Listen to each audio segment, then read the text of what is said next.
I don't know if you've heard, but Disney has announced that it is bringing out a number of its Disney Plus exclusive television shows, The Mandalorian, WandaVision, Loki, and a number of others in the future, to 4K disc steelbook. And apparently they're going to be available at wide retail. It's not even going to be a Disney exclusive. And I find this hilarious. Oh, wait, you serious? Let me laugh even harder. I don't know if you've been keeping up with the Disney news lately, but it's not good financially.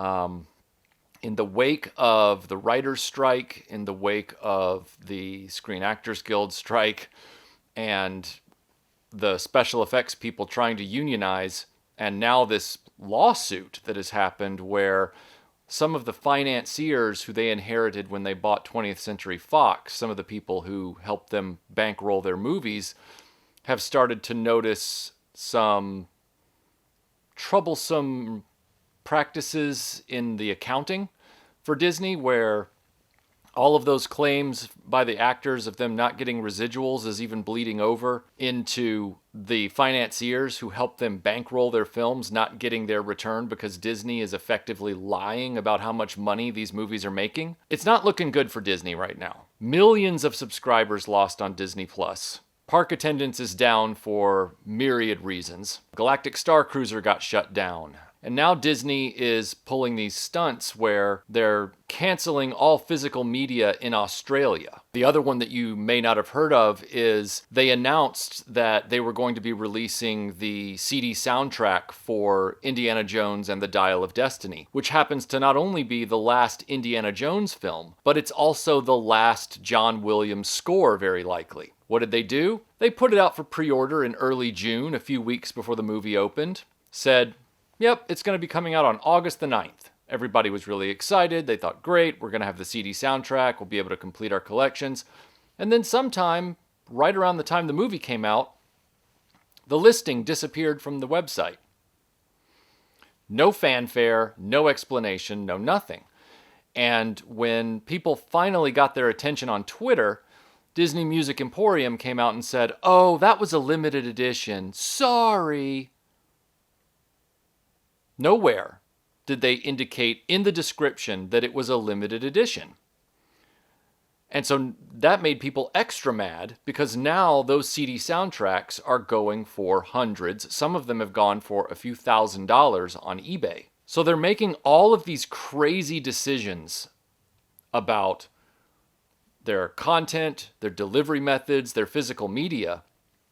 But meanwhile, they're hemorrhaging money like somebody bleeding out in a scene in Saving Private Ryan. Like they are billions of dollars in debt. They are price hiking their theme parks. They're raising the prices on Disney Plus despite having lost millions of subscribers in the last few months. They've canceled physical media in Australia, even as Bob Iger came out and said when he got back in the driver's seat, said we need to, re-examine these revenue streams because we might have gotten ahead of ourselves with the whole Disney streaming thing. Doesn't look like that's actually compensating us for all the lost revenue that we gave up when we gave up disc media. And aside from Marvel films and a few select catalog titles, they have not really been doing physical media at all. So there was all this hope that they were going to look back into it. Then they canceled physical media in Australia a few weeks ago. Then they pulled the stunt with the Indiana Jones 5 CD. Now they're coming back around and they're announcing all these 4K Blu-rays for projects and television shows and productions that they said adamantly, these are exclusive Disney Plus productions and you can only get them on Disney Plus. So it's like the left hand doesn't know what the right hand is doing. Like, they desperately need the money, so they've got to get back into physical media. But over here, their music side of the business is making really boneheaded decisions about what albums and things actually get put out and how they get put out, making it an exclusive, forgetting to tell people it was a limited edition. Now, some of you might be ready to jump on me and say, hey man, nobody buys physical music anymore, so that totally makes sense. They're releasing an LP. It's also limited, but they're making more of them than the CDs. But they are releasing an LP. And here's my point. If CDs weren't selling, if it wasn't an issue, if nobody bought CDs anymore and it was, the world was the way you say it is, nobody would have complained about the situation over at Disney Music Emporium. These discs wouldn't be selling for thousands of dollars on eBay right now, brand new, mere days old, not even out of the shrink wrap. So if what you say is true, and it's not, but let's just pretend it is, then these conversations wouldn't be happening. And especially if you say that people don't buy physical media anymore, Disney wouldn't be in crisis right now with their streaming arm versus what they are trying to do with these new disc announcements. The truth of the matter is, and I said this years ago when Disney Plus came out and started making all these overtures about we're going to ramp down our physical disc side of things. They are creating the bootlegs by doing that. They are creating the problem. They are creating the problem they're trying to avoid by trying to exert more control by taking away consumers' choice of delivery format. They are making the ground fertile for bootlegs and for a bootleg industry. I know that they were so arrogant that they thought that they could get around this. But when you are so arrogant as a corporation that you just flat out don't listen to what your customers want, it's going to come around and bite you in the ass. And clearly it has with Disney. The about face that's been going on in this physical media side of things. The reason I find it so bafflingly hilarious is because Disney is all about the vault. They're all about keeping things in the vault. They've been like that since the 80s. Now, since they've bought other companies like Lucasfilm and Marvel, they haven't quite been able to do that with those arms of the company. They're animated classics they're still doing that with, but these other arms of the company have completely different consumer bases, and they've begrudgingly had to cater to those. But they tried to get around it with Disney Plus. And we know that in light of the whole thing where they pulled down the Willow show and a number of other shows to get a tax write-off because those shows were terrible, it is effectively doing the thing of, well, we're pulling it back into the vault because, we're still Disney. We're still hurting for all that money. Canceling physical media in Australia doesn't seem like a great way to recoup that money. A lot of disc collectors in Australia are really mad right now, and they should be. I'm trying to figure out what their logic was. I know why they started the whole streaming thing to begin with. They thought they were just going to kick the doors in and just tell people how it was going to be. And the consumers said no in a large enough group of people over time that they realized this wasn't working. It never was going to work, but I think they thought that eventually they could stamp down the want for physical media. But they're dealing with, they're a non-essential company that is a pop culture company. They make non-essential products that are luxuries, right? So when you have people who are enthusiasts or fans of any of those things, whether it's Mickey Mouse and Disney or Pixar stuff or Marvel or Star Wars or take your pick, fandoms are a derivative of fanaticism. Most of the time in a positive connotation, although thanks to the internet, fandom can also be very toxic and frustrating to deal with and all kinds of stuff. But it's still an offshoot of fanaticism. Fanatics in pop culture, they like to be able to collect something that they hold up and say, I was able to get this as a memento or this thing I can be proud of from my interaction or my investment in this thing I love so much. there are John Williams music collectors right now. They're not just Star Wars indie people. They are John Williams enthusiasts who are livid right now about what's going on with this Dial of Destiny soundtrack, as an example. And they should be. And Disney shouldn't have been so boneheaded about what it has ownership over. But they don't understand half the stuff they've got, especially the stuff they bought secondhand, like Lucasfilm. So they turn around and they impose their Disney culture, their Disney reflexes on these things, and they end up disrespecting not only an entire fan base, but a composer who is very well regarded. I mean, let's go beyond that. He's legendary. He's a modern day Mozart. This is likely his last score. And they've disrespected not only him, but this major franchise that's also beloved by the American public and much of the world, Indiana Jones. I'm not going to go into the quality of the movie itself. I'll get to that in a future video that I'm working on right now. I'm just talking about what the soundtrack means, its place in media. Disney totally fumbled it. Because Disney cares about Disney. Disney has this weird up its own ass mentality about how it does things. And it's coming back to bite them. And I love the fact that they thought, if we have everything on streaming, we'll be able to control how people consume it.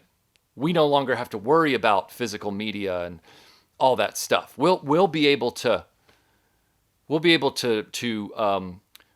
that? Lead the narrative or write the narrative. We'll be able to write that narrative. We'll be in control of the narrative. They weren't in control of that narrative from the moment Disney Plus began. If you see me smiling right now, it's because I am genuinely amused. So I've never had a Disney Plus account. I have occasionally, when there was something like the Obi-Wan Kenobi miniseries or She-Hulk that I wanted to see, I would, go over to a friend's house or whatever, and they had a Disney Plus account. And I would just watch that over there. But there was no problem, and has been no problem, if you wanted Disney Plus content without having to be at the mercy of Disney Plus and the monthly account draw and the rising prices and their draconian control over the content and them editing the content in real time. And people have caught them changing the versions of content and editing out language and all kinds of stuff. There's never been a problem, though, getting that exclusive content, not just from Disney Plus, but from anywhere. Those streaming services are in no way an impediment to consuming the content if you still are a traditionalist. Hey, look, there's Miss Marvel on Blu-ray with a case, and it's got this really nice disc artwork and everything. Right there, see? I'll put it over here. Look at that. Hey, look at that. She-Hulk. Look at that. Case, artwork, 1080p. Here's one that it's Disney owned, but it wasn't on Disney. It was on Netflix. Jessica Jones, the whole series, because the third season was really hard to get, and so they fumbled that thanks to Disney. And so this is all 3 seasons. It's all nicely packaged. It's all, there it is. And then, some of the stuff they've announced, like, hey, look, WandaVision. Nice case. Slipcover, everything. Hey, look, Loki. Nice case. Slipcover. Everything. Disc art. You name it. I mean, Falcon and the Winter Soldier? How about Hawkeye? How about Moon Knight? My point is that they never had control of this. They didn't have a narrative they were controlling like they thought. They're reaping the whirlwind, as they said in Lawrence of Arabia. They stirred all this up arrogantly. And now they're desperately trying to regain control. But, there's no point in fixing the barn door after the horses come home, right? So what they're trying to do right now is recapture the audience they've lost by saying, oh, hey, we're sorry. We know that some of you guys wanted collectibles like Mandalorian disc sets to go on your shelf. We were stupid, and we didn't realize that means something to Star Wars fans who liked The Mandalorian. They wanted it in their library. They didn't just want access to it because you said you're keeping it on the Disney Plus channel for a little long, or Disney Plus streaming service for a little longer. They want a thing. That's not wrong, especially when you're giving people money. They want an artifact. They want an icon. They want something tangible that they can say, look, I'm a fan of The Mandalorian. This is on my shelf. And Disney, and that goes for the soundtracks as well, like the Dial of Destiny soundtrack for John Williams fans, regardless of what you think about the movie. Nobody can say that John Williams ever did a horrible score. John Williams always gave it everything he had, even if some directors monkeyed with it after the fact. But in all of those instances, it's Disney fundamentally not understanding fandom and fundamentally not appreciating how much money people are willing to invest in the things they love. Maybe it's not even about that now that I think about it. It's not so much about the money they're not willing to invest. It's about the way they're willing to invest it. And I think that's where they got ahead of themselves and really full of themselves. Was they said, they just want to be able to see it. Ooh, swing and a miss, Disney. Fans don't want to just be able to see it. They want to be able to eventually take it home with them and put it on the shelf or put it on display next to the other things in that genre or that property that they love so much, that means so much to them. And you guys were taking all of that away from them apace. And you thought that was just fine. I mean, do you want to make money as a company? Like, do you? Do you want to make money? Because it seems to me like you don't understand how to make money. I mean, if you're losing millions of subscribers on your streaming service, and your answer to that is to raise prices and then trickle out some of these discs. And don't get me wrong, I think it's great that they're finally doing the discs. It's the right move. But is it too little too late, or is it too little as a first step? They need to be getting ahead of this in a big way, because physical media is not dead. Disney made a movie many, many, many years ago called Tron. And Tron, the poetic irony of it, was all about a program trying to get a disc. And what did he say? The only way to defeat master control, which was trying to exert absolute control over everything in their world, he needed a disc. And what did he say that disc was all about? This code disc means freedom.